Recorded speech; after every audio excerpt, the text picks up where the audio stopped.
আমি আসলে কিছুই জানি না। আমি যতটুকু জেনেছি আপনাদের এই সামাজিক মানে গণমাধ্যমের মাধ্যমে জেনেছি।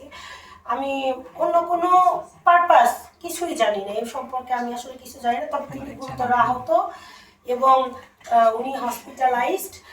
উনি ওনার পরিবার, বর্তমানে উনি ওনার পরিবার, ওনার বাবা, ওনার মা আমাকে হুমকি দামকি দিচ্ছেন এবং আমাকে প্রেশারাইজড করার চেষ্টা করছেন। ওনার বাবা মাও কি আপনার বিপক্ষে এই মুহূর্তে? হ্যাঁ, এই মুহূর্তে। কেন সেটা? কারণ আমি আপনাদের সামনে রিভিল হয়েছি। ইভেন এখান থেকে যমুনা টিভির এরকম সাংবাদিক থেকে আমার হাজবেন্ডকে ফোন করে জানিয়েছেন যে আমি নাকি আপনাদের ডেকেছি, আমি নাকি আপনাদেরকে আসতে বলেছি, আমি নাকি আপনাদের সামনে নিজেকে তুলে ধরার জন্য আপনাদের ডেকে আছি। এটা আপনাদের মধ্যে থেকে কে বলে জানাইছে? কিছুক্ষণ আগে আপনার সঙ্গে কথা হলো, আপনাকে বলছে যে তুই যেহেতু মিডিয়ার সামনে এসেছিস, মিডিয়ার সামনে তোকে আমার বউ সেজে আসতে হবে। এই কথাটার মানে কি একটু জানতে চাই।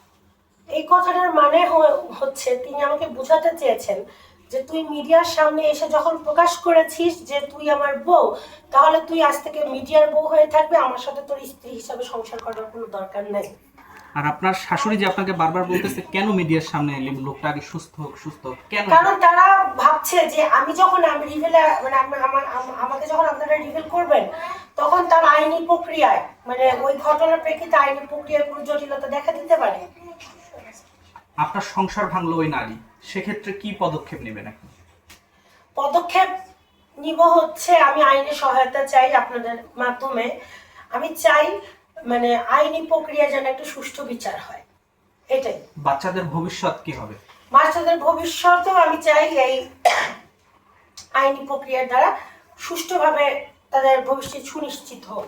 ওই নারীকে ছেড়ে যদি আবার আপনার কাছে ফিরে আসে, তাহলে আপনারা সংসার করবেন কিনা একসাথে? হ্যাঁ, অবশ্যই। কোনো মেয়ে চায় না যে তার সংসার ভেঙে যাক। আমি এখনো চাচ্ছি না যে সে আমাকে ছেড়ে চলে যাক। আমি এখনো চাই তিনি আমার সাথে, আমার সন্তানদের সাথে সুন্দর সুখে সংসার করুক। কিন্তু তিনি তার যে ভাষ্য, তাতে তিনি আমার চেহারাই দেখতে চাচ্ছেন না। আপনারা তো নিজের কানেই শুনলেন। তাহলে এক্ষেত্রে করণীয় কি আপনারাই বলেন আমাকে। আপনি তো তার স্ত্রী। বিগত সময়ে এই নারী ছাড়াও অন্য কোনো নারীর সংস্পর্শে বা কোনো নারীর সঙ্গে তার সম্পর্ক ছিল কিনা? থাকতেও পারে, এটা আমি এখন যেহেতু দেখিনি, আমি জানি না, বলতে পারছি না। আপনার কাছে তো ফোন এসেছিল, তারপরে এত বিশ্বাস অর্জন হলো কিভাবে? আপনি কিভাবে বুঝতে পারলেন যে তিনি তার কলিগ বা অন্য বন্ধু? আমি যখন ওনাকে বলি যে আপনি ওনার সাথে আপনার কি সম্পর্ক, বা আপনি ওনার সাথে বা যদি কোনো সম্পর্কে আগান মানে ওখান থেকে ফিরে আসেন, তখন উনি আমাকে বলেছিল উনি তার করে। আপনাদের সংসার জীবনটা কেমন কাটছিল যদি একটু জানান? আমাদের সংসারটা ভালোই কাটছিল, কিন্তু কিছুদিন হলো সংসার এলোমেলো হয়ে গেছে। কারণটা কি এলোমেলো হওয়ার কারণটা কি? এলোমেলো হয়ে গেল কারণ যখন তৃতীয় পক্ষ আপনার মধ্যে ইনভলভ হবে, তখন স্বাভাবিকতই আপনার মানে মনের পরিবর্তন আসবে। আপনি কি কোনো আইনগত ব্যবস্থা নেবেন কিনা? এখন যে পরিস্থিতি দেখছি তাতে আমার আইনগত ব্যবস্থা না ছাড়া কোনো উপায় আমি দেখতে পাচ্ছি না। আপনার নিরাপত্তা নিয়ে কোনো ধরনের দুশ্চিন্তা করছেন কিনা? হ্যাঁ হ্যাঁ, আমি দুশ্চিন্তা করছি। কারণ তারা পারিবারিকভাবে একত্র হয়েছেন, তারা মানে আমার শ্বশুর বাড়ির সমগ্র লোক একত্র হয়েছেন। তারা এখন আমার এগেস্টে কথা মানে আপনারা তো শুনলেনই যে তারা আমার এগেস্টে এখন মানে স্টেপ নিচ্ছে।